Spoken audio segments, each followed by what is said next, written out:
Down with the Tango and Parsifal by F.T. Marinetti.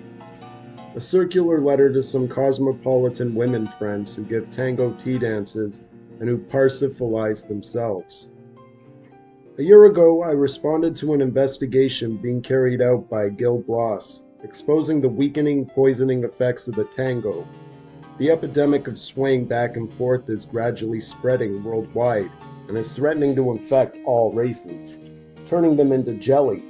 And so once again, we see that we have to hurl ourselves against the imbecility of fashion and head off the sheep-like current of snobism. Monotony of seductive swaying hips between the flashing eyes and Spanish daggers of de Musset, Hugo, and Gautier. Industrialized packaging of Baudelaire.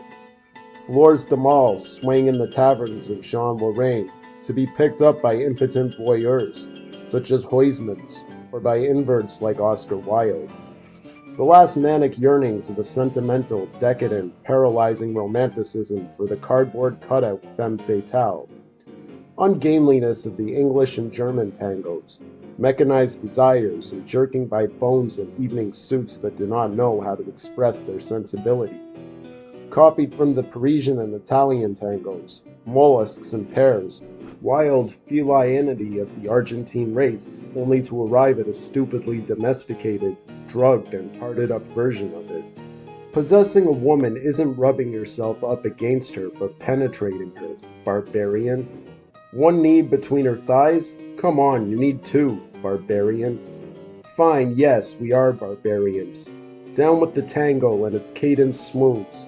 Are you really convinced there's a lot of pleasure to be had gazing into each other's mouths and ecstatically examining each other's teeth like a pair of hallucinating dentists? Jerk, swoop. So do you really find pleasure in desperately bending over each other, uncorking your love lusts, each in turn without ever quite getting there? Or staring at the toes of your shoes like hypnotized cobblers? Oh dearest heart, do you really take a size 35? What lovely shoes you're wearing, my dream child, and you too. Tristan and Isolde holding back their suffering so as to excite King Mark. Love and dribbles, sexual anguish in miniature, candy floss of desire, lechery in public, delirium tremens, delirious hands and feet, miming coitus for the camera lens, a masturbated waltz. God help us. Away with these niceties of the skin. Let's have the brutality of violent possession, and the fine fury of a muscular dance that's uplifting and invigorating. Tango, the rolling and pitching of sailing ships that have dropped their anchors in the uttermost depths of idiocy. Tango, the rolling and pitching of sailing ships awash with tenderness and lunar silliness. Tango, tango, tossing about enough to make you vomit. Tango, the slowly unfolding funeral of dead sex. We're not talking about religion, that's for sure, nor morals, nor modesty. These three words have no meaning for us. We shout out to hell with the tango, for the sake of our health, our strength, our will, and our virility. If the tango was bad enough, Parsifal is even worse, as it inoculates the dancers, swaying to and fro, bored and listless, with an incurable musical neurasthenia. How can we avoid Parsifal with its downpours, its puddles, its floods of mystical tears?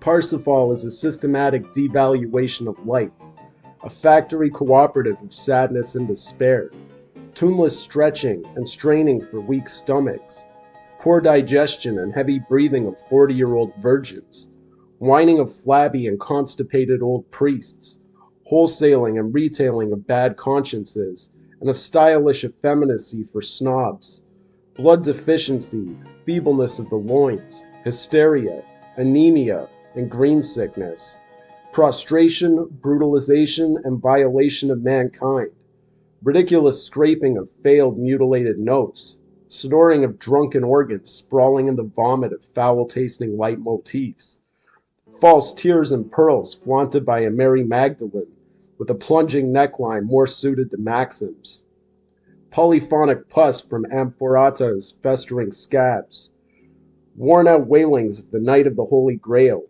nonsensical Satanism of Kundry, antediluvianism, Enough of it. Kings and queens of snobism, be aware that you owe absolute obedience to us, to the futurists, the living innovators. So leave the corpse of Wagner, the innovator of 50 years back, to the bestial lusts of his devotees. His work has already been surpassed by Debussy, by Strauss, and by our own futurist, Pratella, and counts for nothing. You helped us defend him when he needed it. We will teach you to love and defend something living, dear, sheep-like slaves of snobism. And what's more, you're forgetting the ultimate argument, the only one that's likely to persuade you. Adoring Wagner and Parsifal nowadays, and the latter is playing everywhere, but especially in the provinces, and giving tea tango dances like all the fine bourgeoisie the world over, time to move on. These things are no longer chic. You're no longer a la mode. Come on, get a move on. Abandon the limp dance and the moaning organs, and follow the futurists. We have other pleasures to offer you, and much more fashionable. Because, and I'll say it again, the tango and Parsifal are no longer chic. This letter was first published as a two-page leaflet dated January 11, 1914, and in Le Serbe on January 15, 1914. A French broadsheet version entitled Abbas le Tango et Parsifal, Lettre futuriste circulaire à quelque ami cosmopolite qui donnet des faits tango et ses Parsifalisme, Milan, direction the movement futurist, is dated January 11, 1914. The Italian text was reprinted with a few textual variations in I Manifesti del Futurismo, 1919.